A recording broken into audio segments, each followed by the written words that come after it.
2024 has finally come to a close, and with the end of the year, that begs the question, has anything meaningful actually changed for me this year? Of course things have changed, I tell myself, but that can be hard to believe when we're still in the same place doing what feels like the same things. Why won't he tell them how much he's changed? Well, it all starts here. I've never really had any concrete vision for myself growing up. And just as certain I am of what road I want to walk, I'm still just as uncertain about how to properly walk it.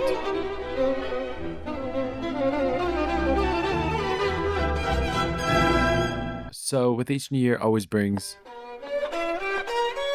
the promise. The promise is what I like to call it, but this consists of your list of New Year's resolutions. I promise I'll do this, I promise I'll do that, but in the end, you end up holding yourself accountable for everything you missed rather than everything you accomplished. I like to chalk up all these things to sporadic creativity.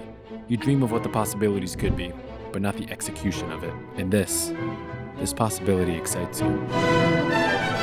Then you've completely written down all these genius goals, and well, maybe you were just too tired to think straight. Or maybe you expected to enjoy the process just as much as your idea of the result. Either way, you're right back to saying, maybe next year. I found myself wondering if this year will be any different than past expectations I've set.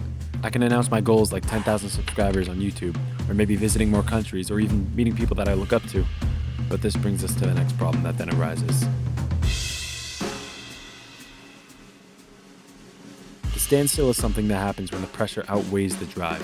Your drive to do the short-term goals you've set has now dipped below the pressure to complete them. But that's until you see it. The one true thing that blends all these creative goals you've set into one. The big vision. Every short-term goal leads to a long-term mindset, allowing for a bigger vision to be realized. With this new vision, you throw your instruction book away and you get to work, crafting your ideal path to what only you can see. A little touch here, a little space there, and there it is. It's beautiful. Everything has paid off until this moment. All the stress, all the overthinking, all the confusion. Here it is.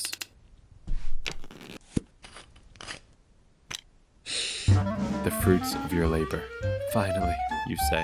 But too bad this is only the first time out of thousands. You finally have a path you've carved out, and you were able to get through it. But now, you need to be comfortable with it. This is the process you enjoy. So you take out your goals, change them all to something more sustainable, and you're ready to get the gears going again.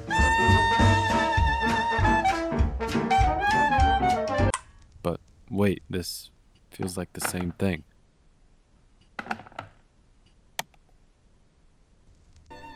You've gone back to square one to repeat the path, but all of a sudden it's not good enough anymore. It doesn't feel like it's fulfilling the vision like it did the first time.